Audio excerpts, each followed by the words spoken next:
Hello and welcome to the official Haters Premier League Roundup Show. I'm your host, Aaron Goldstein, and today I'm joined by Lewis Byron and Aisha Galati as we break down a packed weekend of Premier League action.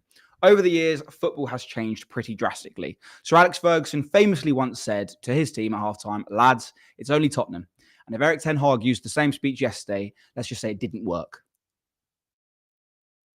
I think we all made in togetherness this decision to stay together as an ownership, as a leadership group in the summer, and also we made the decision also from a clear review and what we have to improve as an organization, and how we want to construct the squad. And they're all decision making in togetherness, but we knew that it would take some time because how the window went, some players late in, like now Ugarte, we have to integrate him now. Also, we had to make some improvement in organization. We still have to do with some injuries, also from impact players, and I think we will get better there.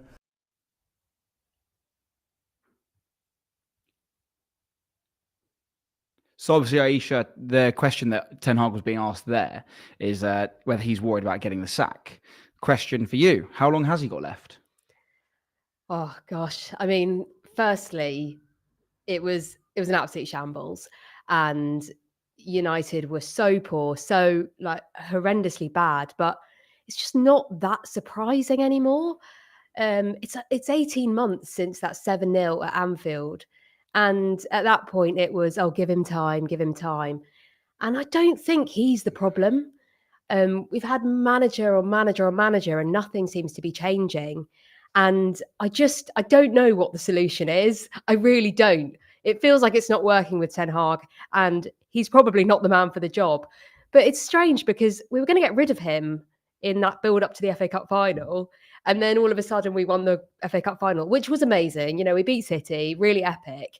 And all of a sudden his job wasn't up for debate anymore because of that one moment. And yes, football is about moments, but the signs were there. It wasn't working. That Coventry match was a clear sign that it wasn't working. And it was, we beat Man City in the FA Cup final, so let's extend his contract. So in answer to your question, how long has he got left? From the sounds of it, he's here till the end of the season. But yeah, I mean, I want to say get rid of him, but equally, I don't think bringing in a new manager is going to change things. He's not the problem. So Lewis, I mean, it feels like we've had this conversation, not me and you personally, but the wider football world for the last 10 years. What is the problem with Man United? Can you stick a finger on it? I don't think you can stick a finger on it. I think it's a perfect storm of a few different things. But we normally associate players that go to United or United, with players going to them and their career maybe not going how it was at their previous club. And it seems like that's happening to managers now. I don't think Ten Hag is a bad manager. I think it wouldn't surprise me if the next club he goes to after United, he does really well. Like I said, I just think it's a perfect storm of immense scrutiny and eyeballs on the club. Any little slip up, they've got criticism. And then it just takes a couple players in the team for their attitudes not to be where it needs to be. And it seems to just spread with United, again, probably through the eyeballs. So, yeah, it's a perfect storm. I agree. I don't think getting rid of the manager is going to change it. I think Ten Hag is actually a good manager. And, yes, it's going to be a long fix, I think, for United. But what is that attitude problem? Because, we've seen it on the pitch time and time again. And I think that Van der Ven run was just a perfect example of it. Rashford lost the ball. Okay, go for that. It's 50-50, go for it. Fine, you've not. Everyone else in the team needs to make up for that. And nobody did. It was so casual. It's almost like, we're not going to concede from this. So whose job is it? Whose job is it? Whose job is it? It's all of their jobs, right? It's really weird because I am a massive Mickey Van der Ven fan. I think he's absolutely fantastic. And if Real Madrid are looking for a new centre-back in the summer, they should avoid a William Saliba at all costs. Rubbish. And they should go for Van der Ven. Agreed. Just if Real Madrid, if you are watching, leave Saliba alone, go for Van der Ven. I genuinely think he's brilliant. But what is going on with that Man United defence? It's not like he's gone on a mazy run, messying in between and out of everybody. He's running a straight line. Marcus Rashford's, babied out of a 50-50. And then he's just put it on a plate for Brennan Johnson, who is smiling before he even gets the ball. He knows he's about to score. Man United just are nowhere near the levels required. It's tactical, mental incompetence from Man United. And it has been for so many years. And it was the same under Ole. It's really weird because Jose Mourinho says that one of his biggest achievements was taking Man United to second with the tools he had. So it's manager after manager, vibe after vibe. It's not there. Something's not right. 100%. It's crazy. Man United made Spurs look like Man City. It's like... Which is a terrible thing to do. But yeah, it is that lack of desire, that lack of oomph. But that can't be Ten Hag's problem because, like you say, it's just burning through managers. These managers are coming here and killing their careers. Yeah, I think, like you said, it's obvious they don't look like a collective. And where I mentioned previously about having the immense amount of eyeballs on them, it's almost like you mentioned earlier, they want to sort of stay in their positions. Okay, this is my area. If nothing comes through this way, I'm not going to get criticised. That's what it seems like. They're trying to all avoid it and just not go above and beyond to help the team as a collective. It feels like every week we're talking about a player, a manager, but more importantly, we're talking about a referee. And of course, there is another fantastic, comical, hilarious Premier League red card to discuss. Bruno Fernandes. Aisha, yes or no? Red or not? No red. He slipped. I don't think the contact is there. His studs are barely up. I think there's even a clip of Maddison sort of going to him like, oh, you got me, but it's not a red. And it's not a red. Like, God, yeah. I mean, it doesn't really matter in the grand scheme of it because the scoreline wouldn't have changed. Man United had showed nothing before that point, and I don't think it would have made a difference. But you never know. You scramble in a goal with the extra man, who knows? But Spurs already made it look like they were playing with an extra man before that point. So United were terrible from the first minute. They really were. But Lewis, can you explain? So referees come in, I believe, at the beginning of every season. You've been in a Premier League setup. The ref comes in and then they explain to you what's going to be red, what's not for the season. Yeah, so basically all the pros at the club will sit down in sort of a classroom. There'll be 2 or 3 of the Premier League refs that come in and they'll basically just explain any changes to the rules, any rules that have been added, any rules that have taken away, and just clarify them all to the players. They'll probably go over a few decisions last year that the players may not be happy with. Have a bit of discussion of why they gave the decisions they gave and why they didn't give the decisions. And yeah, just make sure everyone's clear and on the same page going into the new season. I think they're really going to struggle to do that next season because the amount of nonsensical, incompetent decisions that they've made already, we're 6 games in and apparently they're delaying the automated VAR. It's very weird. I personally don't think it is a red card. Bruno's slipping, which again, the slip's not really the big issue there. It's the high boot, but his studs are down.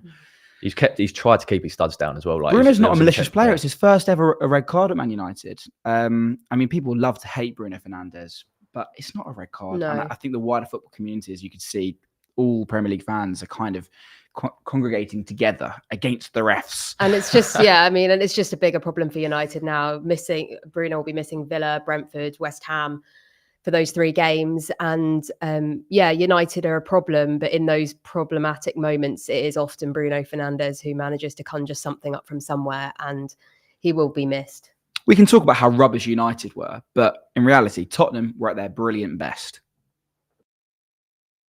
I'm convinced that you not think that's a statement when to be the way you play the scoreline doing it at Old Trafford. I've no idea, mate. I'm befuddled by the whole process. So I guess people don't see what I see, which is fair enough. I mean, everyone's got their own sort of view on things, but like I said, I don't think there's been a game this year in the Premier League. I mean, if you've really watched us, and I suspect a lot of people don't watch, where we've been outplayed or we've looked all at sea. It's just that we haven't sort of killed off games like we should have. Obviously, like I said, we've got Dom in the team now who's finding some fitness and form, and Brennan, but even guys like Matters now and Decky are really giving us some real edge in that front third. And for us, nothing changes. We just got to keep doing what we're doing. We've still got a lot of improvement to do in many areas, but the good things about the group is they want to keep improving. I believe when we heard from Erik ten Hag a couple of minutes ago, there was a bit of delay in the restart, so I should get a booking for that. But from this time round, Ange is talking, Ange is happy, giving his players nicknames, mate galore. Can Spurs finish in the top 4? Yeah, they definitely can. Will they? It's going to be tight. I'll probably say no, just because there's other teams around them looking very good. But they've shown that listen, they've got quality going forward. It's just the other way I'm concerned about. Yeah, I don't see why they can't finish in the top 4. I think that 4th spot's going to be between Spurs and Chelsea, and it's whoever sort of keeps it up. They've been showing some good signs of the free-flowing football. I think Ange is finally. We've been talking about managers and how long should you give them, etc. And I think Ange's identity is really flowing into this Tottenham team, and I think they look good. I know United were rubbish. But there were real signs there of like free-flowing attacks and finding the space and actually working with a really good team. Kulusevski, he's a man possessed this season. He was looking very good in pre-season. And he didn't start the first game of the season, which was a surprise to me because I bought him into my fantasy team thinking, oh, he's had a good pre-season. And just sort of moved him into midfield. Yeah. It was a Premier League record against Man United since records began. 9 chances created for Kulusevski against United. And he's got Brennan Johnson flying on his right-hand side, who since, having to delete his Instagram from all the abuse he was getting from Tottenham fans, again, another man that is just on fire. This Tottenham attack free-flowing football, is it going to work for them, or are they going to get, caught out defensively at some point when they're playing that high? Yeah, I think it's inevitable they're going to get caught out. They look really good going forward. They've obviously got loads of energy, loads of different attacking options. But I actually didn't think they were great against United defensively. I just thought United were really, really poor. They just showed what they've shown a lot of last season, a lot of this season already. The same thing. I don't think it was an outstanding performance. It's just been the same Tottenham against a worse, a bad and disjointed United team. Yeah, well, so Brennan Johnson, obviously, he took a hell of a lot of abuse after, I think it was the Arsenal game, the North London derby, and felt the need to delete his social media. Since then, it's 4 goals in 4, I believe. Something he's on terrific form. Do players take the abuse? Do they use it as fuel? How does it work inside a player's mind? I think, to be honest, every player is different. If you say, I don't look at it, I'm not going to look at it. But if you have it on your phone, you're going to end up seeing different bits. Some players like to see it and use it as, like you said, use it as motivation, use it as fuel to drive them and get, achieve better performances. And some players just don't like to see it. I think maybe him deleting his socials could just free up you only have a certain amount of space, thinking space in your mind. So if he's freed that up and he's allowed that to all be football, that could be a reason why we're seeing, a good run of form from him. And Aisha, Dominic Solanke scores again. Terrific finish. One of the goals of the season. Do you think he is the missing piece, the Harry Kane replacement? I mean, I don't think I don't think anyone can replace Harry Kane, actually, or at least in that Spurs team. Harry Kane was always deemed maybe a bit too good for Spurs. So are they going to get a player of that caliber in again? I'm not sure. But Solanke maybe took a bit of time to warm up. He's got 2 and 2. He looked good, but I think we've got to just keep watching it because it was only Man United. We need to see that he's going to keep scoring consistently in the same way that Kane did when Spurs were really challenging and were looking really good. But it's definitely promising signs for Spurs. I thought Maddison and Kulusevski were brilliant. Johnson and Solanke. I just think their attack's looking really good this season. But yeah, we'll keep an eye on their defence. I think Tottenham have a plethora of talent there. I think they really can challenge for the top 4. I think Ange is right that they have a very high chance of winning a trophy this season. And football really does come full circle, doesn't it? Lads, it's only Man United. Liverpool lead the pack after a hard-fought away win at Wolves. They top the table. Can they win the title? Everybody is realistic enough. All the players have so much experience that they understand that in 6 games into the season doesn't give you a realistic view on the league table. That is more like in 19 games, then you can really feel, okay, where are we? But of course it helps if you get some good results, especially if you bring in a new manager and a new staff. and being a successor of such a successful one. And then, of course, everybody understands that if we could have lost 4 or 5 out of these first 6 fixtures, that life would have been a bit different than it is now. Yeah, no, I think, to be fair, I think Liverpool have got a good chance now after hearing that Rodri's out for the season. I do feel like that will drop Man City's performances. And Liverpool and Arsenal, there's not a lot in it. I think Arsenal probably are long term a bit more, they've been a bit more consistent in all types of games. But I think Liverpool have got a real good chance now if City drop off as I expect them to.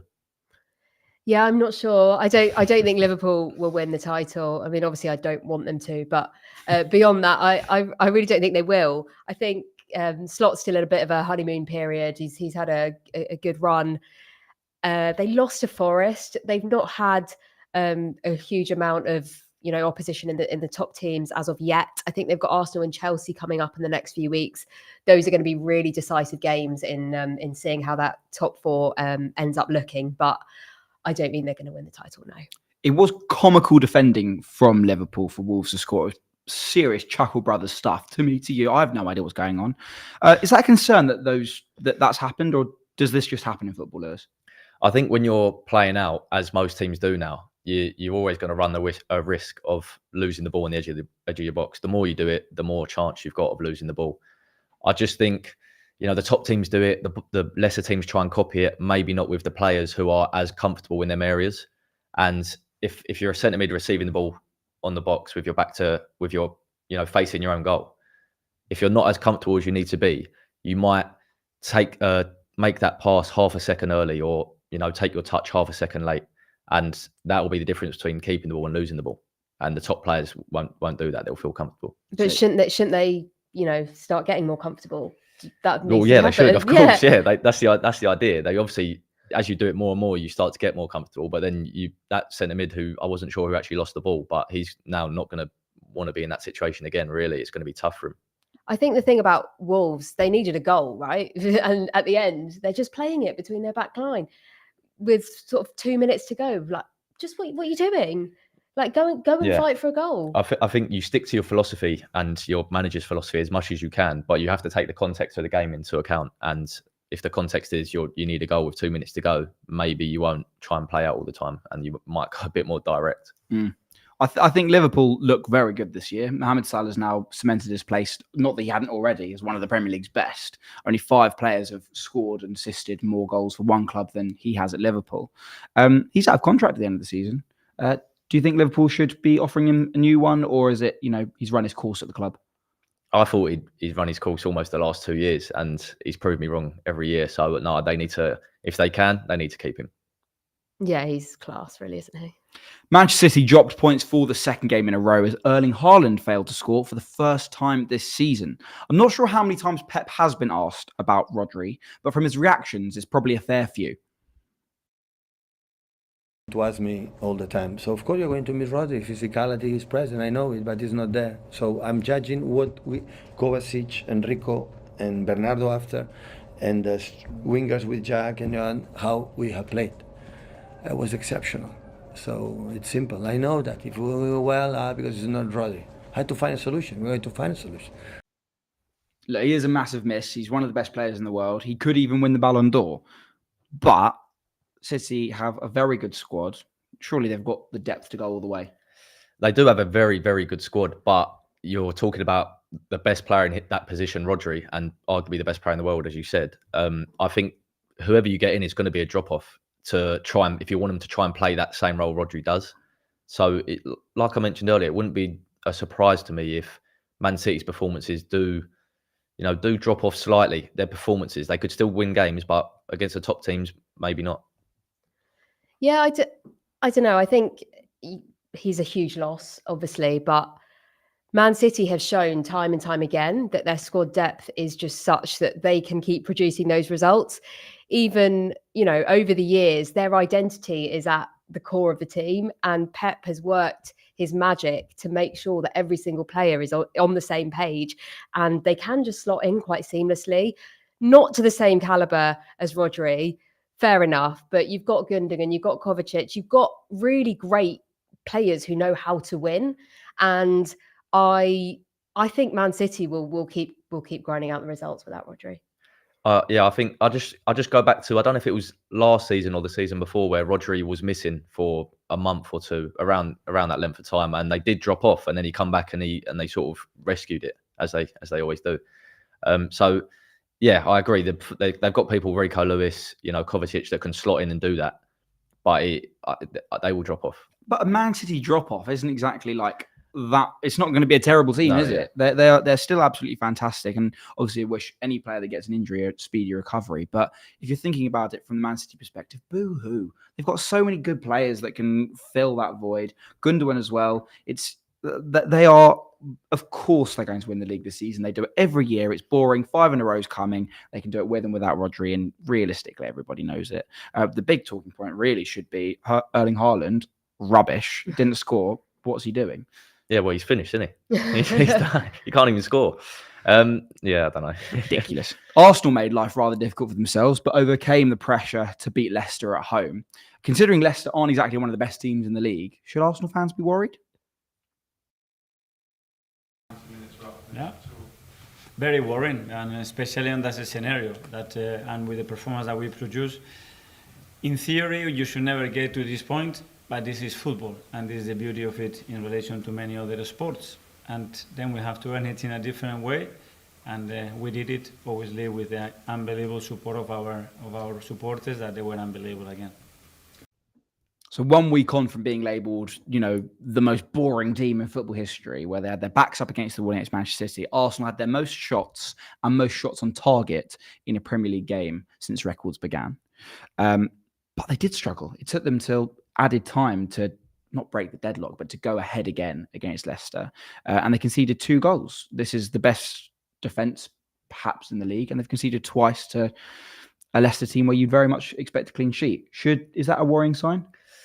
I don't know if it's a worrying sign.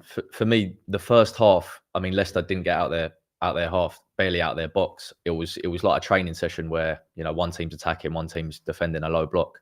And I think that was probably the downfall at the start of the second half, because the players' mindset going in at half time, they would have just been thinking about, how can we break down this low block? How can we move the ball a bit quicker, find the gaps? It would have been no thought about defensive structure or anything like that. Second half starts, first ball goes direct in behind, and it catches Arsenal a bit cold, I think, and then that just changed the momentum of the game. So it was just a bit. They've learned from that. A bit of experience in that situation now. But is that not a huge error? You're 2 goals up. You don't really need to keep scoring. Why are you not going out and planning to defend? I agree and disagree with you there. You do need to keep scoring, because at the end of the day, things will come down to goal difference when you're up against Manchester City. But on the flip side, there's just a bit of arrogance in the Arsenal team where they think, look, we're going to win. Yeah. It's all good. Yeah. It's not as simple as that. Yeah, I think, again, you've got to take the context as well. It's not like we were 2-0 up against the Man City, and then we're thinking, right, the level of their team, the level of their players, we all know they're at, we might have to, drop off a little bit. Leicester, I mean, Jamie Vardy barely touched the ball. He was getting, handled by Saliba whenever the ball come up to him, and it would just be straight back into Arsenal's attack. So, yeah, I think they just knew the game was there for the taking, but they just got caught cold. 17-year-old Ethan Nwaneri came on about the 85th minute. And Arsenal did go on to score 2. Literally with Nwaneri's first few touches, he looked like he was going to score. Good save from the goalkeeper, who was absolutely unbelievable, by the way. Leicester goalkeeper put in one of the performances of the season we're likely to see, taking all the goalkeeping plaudits away from David Raya. Well played to him. Nwaneri, 17 years old. Martin Odegaard's out for a little bit longer. Should he get some more minutes? PSG come to London tomorrow. Yeah, more minutes, definitely. Try and build his minutes up as much as we can in both competitions, Premier League, Champions League. To start, I wouldn't yet. I think we're sort of adjusting well without Odegaard. We created sort of a box with Rice, Partey, Trossard and Havertz in midfield. So I like the way that's looking, and then he's always good to bring off the bench for now.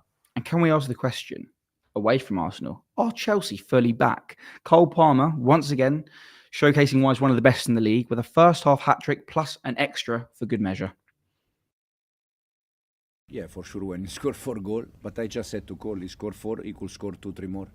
So it's good that he continued to be hungry, ambitious, and I know Cole from many years ago. I had him already one entire season with under 23 at City, and then with the first team. The best thing he has is that in the way he is today as a boy, he was exactly in that way 3-4 years ago. So goals, assists, best player of the Premier League. This doesn't change the way he is. It's a simple guy, it's a humble guy, and this is for him, for me, is the most important thing. How special is he though as a player? It's top player. It's top player. And the important thing about the previous thing is that today in football, young player, they change very quick. They score one goal and they think that they are already, you know. And Cole, he scored many goals, many assists. He's top player, but he never changed. And this is the most important thing. Palmer takes the plaudits. Of course he does. But should Maresca get any credit? Yeah, 100%. I mean, we love to praise the players when things are going well and criticise the managers when it's not going well. So you need to praise the managers sometimes when the team's playing well, when there's good standout individual performances. At the end of the day, it's his system that's set that up and allowed him to play that way. You know, since May, Chelsea have scored more and won more than any team in the league. Wow. So do you think they can keep it up, Aisha?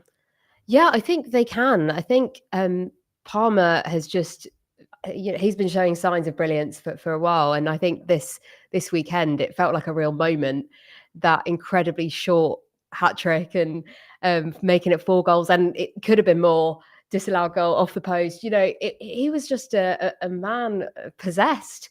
And he looks great. I think Sancho has also come into the side and looked really good. Maresca is doing a great job with these players. It feels like Chelsea have hit a real turning point and could really, really push on. And like I mentioned earlier, I do think it's between them and Spurs for that 4th spot. But who knows? Maybe they could get 3rd. You never know. And Palmer, the first player to score a Premier League quadruple in the first half. Only one player scored 4 goals in quicker time than that. Can you know who that was? Mane? No. Oh. Quickest Premier League hat-trick, Sadio Mane. Yeah. Jermaine Defoe against Wigan. Wow. He actually scored 5 that game. He's so often the answers to these sorts of things. Yeah. Cole Palmer, when will we get 5? Can Chelsea keep this up though? In the next 5 games, they've got to play Liverpool, Newcastle, Man United, and Arsenal. So are we going to see Chelsea drop off a little bit, Lewis? Yeah, I mean, I don't know why you put Man United in that list. Yeah, but yeah, they're not going to get maximum points from all them games. I think Arsenal, Liverpool, they'll drop at least, some points in between them two. You're in agreement there? Yeah, I agree. I think you know they're not like this invincible side just yet, but they are definitely showing signs of brilliance. So Aisha, are there any comments coming through? There are indeed. So we have. Sorry, 1 second. Yes, someone was worried about the body language of Arsenal players. It was worrying when Martinelli and Partey were laughing coming on at half time. So that's I fully agree with that. It's this little bit of like, we're Arsenal, we're better than everybody else, and the goals will come. It doesn't work like that. Yeah, and we had someone else say that Jose Mourinho was one of the best things that happened to Man United. So yeah, Jose genius, club is rotten, says Nee. So fair enough. Thank you, Nee. We've got Thuak Mate saying Chelsea will win the trophy this season. The trophy. The trophy. Does that mean? I assume that means the Premier League, although he's left it quite ambiguous. So could be anything.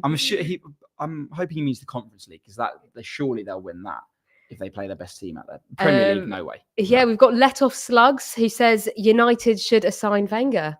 So there you go. What? I just don't think it's the manager. It's not going to change, is it? Yeah, but even if it was the manager, you can't just go, oh, well, I know what to do. Arsene Wenger. No. I think Arsene Wenger's got better things to do. Everyone's got better things to do than never Man join United. Man United. But let's come back to comments a little bit later. That one's actually annoyed me. Arsene Wenger. Do you think he's got confused with Sir Alex? I don't think so. He genuinely means Arsene Wenger. Nonsense. Everton are out of the drop zone. They claim their first 3 points of the campaign. The result actually pushed Palace into the relegation zone themselves. And after such a promising end to last season, what's gone wrong this season? Yeah, I don't know. It is a tricky one. I've always said it's going to be a battle this season for Palace to do well. Every game will be a battle. They've lost, arguably their best player in Elise. And you could look at it and say they were doing so well when Glasner came in the back end of last season. The players and the club might half expect to carry over that form across to the new season. But there are a lot of teams in and around them that have made good signings, made good progress in the way they're playing. So it's not as simple as that, unfortunately. Glasner, he seemed to revitalise the place. Is it possible to lose the dressing room by losing a one player? Does it make that much of a difference? Something's not right. Yeah, first of all, I don't think he's lost the dressing room at all. But it's definitely possible to do that, especially, if the players holds a quite big value, or let's say a captain or someone who's a lot of the other players look up to. If he's maybe not having the manager, he can get in a few of the other players' ears, and then, it spreads very quickly, and he can bring other players with them. And that's when, a clique of 5-6 players don't like the manager. That's when the manager's respect's all gone. If you're a Palace fan, do you have any worry or concern about going down? It's definitely got to be on your mind for sure. I mean, they're in the relegation now, are they? They are for now. Yeah, so it's got to be on your mind for sure. Every game is just going to be a real battle and a real struggle. They're going to be in and around it, I think. Yeah. And Aisha, Everton play 3 of the teams in the bottom 6 beside themselves in their next 5 games. Is this where they're going to start picking up points? Well, they're going to need to stay up, right? So it was a great start to beat Palace at the weekend, but that was needed. These are the sort of games that it's going to come to at the end of the season when it's looking like who's going to be relegated. They're going to need to take some points. I think they've got Ipswich, Southampton coming up. But yeah, they're definitely going to need to start winning. But having said that, I don't think that they were actually the better side at the weekend. They got the result. And again, that's just signs of grabbing those points when you need them. Yeah.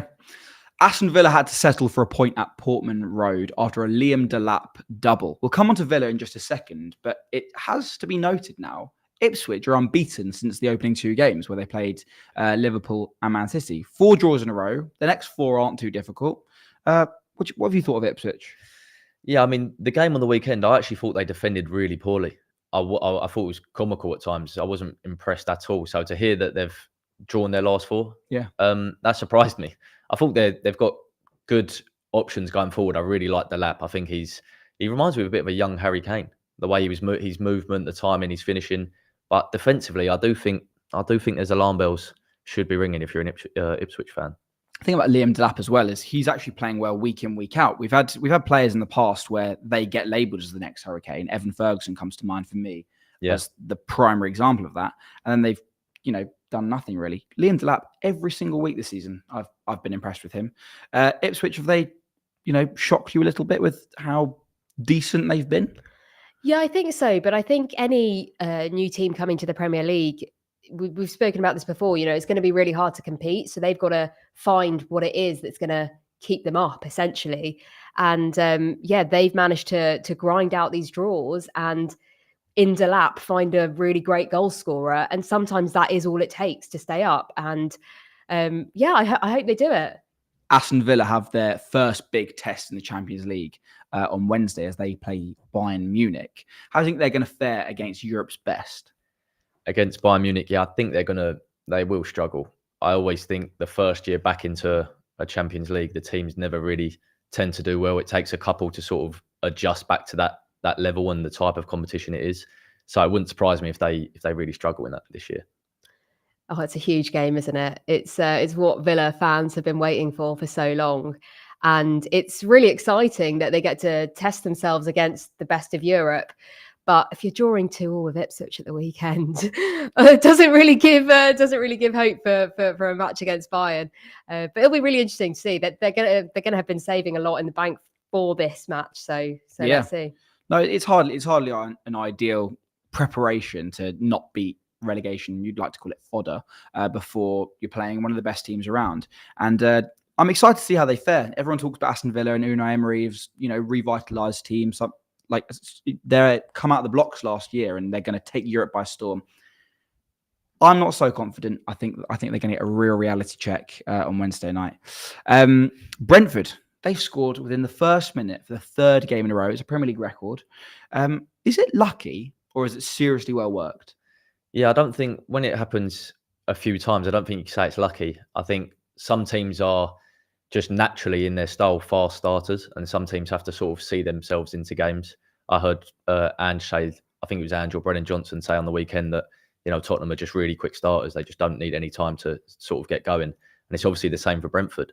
And you take that over being a slow starter, won't you? Yeah. Well, West Ham have had a horrific start to the season. They've just got 1 win from 6, despite signing some of these top players. They've got a brand new, fantastic manager in Lopetegui. It feels like we're talking about this the whole time. Does each manager's a different scenario? How much time has he got to be given, Aisha? How long is a piece of string? Managers and being brought in, it's become a bit of a conveyor belt, I think. And if you look back historically, all the brilliant managers of the Premier League they've been at a club for a long time, and it feels harsh to just write them off immediately. But then equally, such is the Premier League these days with the money and all the rest of it, that fans want better. And I think that a manager needs a couple of seasons to actually get their identity embedded in the squad. Ange spoke about the 2-season phenomenon, and I don't think he's far off. I think that is a legitimate thing. I think give someone 2 seasons, or at least 1 full season if they've come in midway, and see what they can do. And finally, Nottingham Forest were beaten for the first time this season as Fulham left the City ground with all 3 points. Raul Jimenez is back scoring, and everybody loves to see it, except for probably Nottingham Forest fans. The player that he's really taken the place of is Rodrigo Muniz. So, Lewis, what's happened? Because he had that string of fantastic performances last season. He got a Premier League Player of the Month award, which is a very difficult thing to do. How does a player regain form or get themselves back in the team when someone's taken their place? Yeah, confidence is so easy to lose and so hard to gain. And I think the best thing you can do is just simplify everything. So instead of, worrying and almost moaning about why I'm playing bad, think objectively. So if you're a striker, why did I miss that shot? Was the touch too close to my body? Was it too far away? Is that what forced the shot wide? If that's the case, that's what you need to work on. And for me, it's really as simple as that. Just simplify the game to the basics.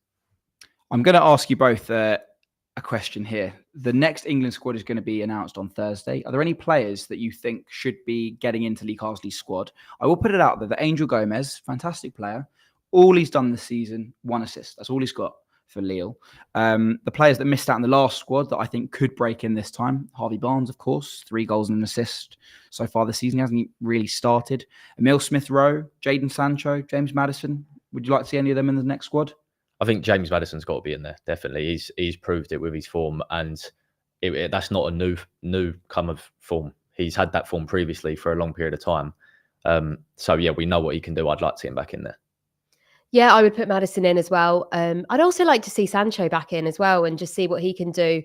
I think it's a great opportunity. These matches, it's not against great opposition. And I think it's a really great opportunity for Carsley to play around a little bit and bring in some of these players who are in form rather than do what Gareth was doing previously, perhaps, and sticking with the players he knew. It's Greece and Finland up for England. And the big talking point in the media with everyone is there's just so much football. There's too much. The second international break of the season's come way too quickly. Which I have to remind everyone, this happens every year, the second international break. We get it about 7 games in. And one thing that Lewis and I were speaking off camera as well before, because you've obviously been in the professional football setup.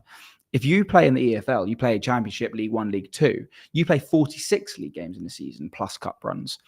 Are Premier League players being a little bit overprotective of themselves by saying there's too much football? I am being a little bit playing devil's advocate there because I do think it's a little bit much, but the question's got to be asked. Yeah, well, I definitely think there's too much football, not just for the Premier League players, for Championship, League 1, League 2, 100%.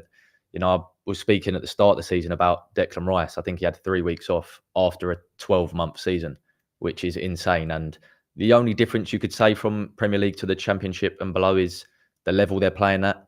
They're maybe pushing their bodies to the limit a bit more. So there's a bigger stress on their bodies.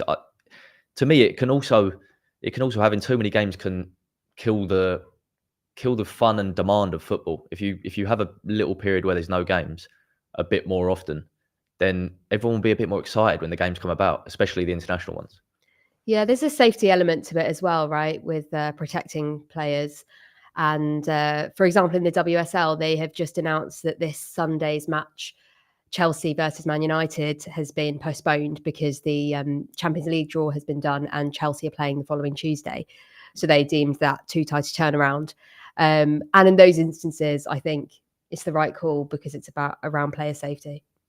It seems like a good opportunity as any to shout out Aisha's women's football content for Haters, and for everybody to have a look at the Haters Plus scheme, which is being advertised on the bottom of your screen now, ranging from 99p to £4.99 for seriously good access, unprecedented access to the behind the scenes of the Premier League's interviews, basically everything you'd really want if you're a big football fan. Before we wrap up, Aisha, are there any other comments that we should get round to?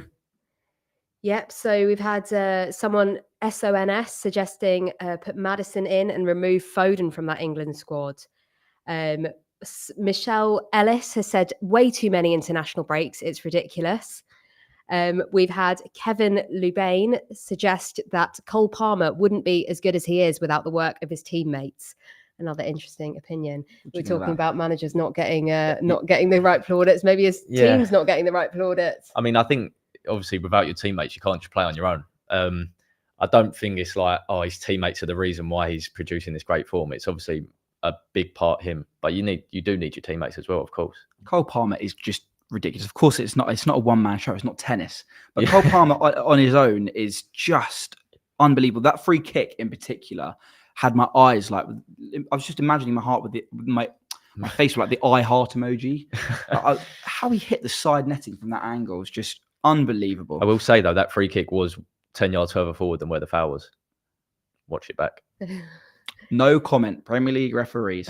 Anyway, thank you for watching this week. We will see you next week before the international break resumes. Remember to check out the Haters channel for all access on our membership scheme and, of course,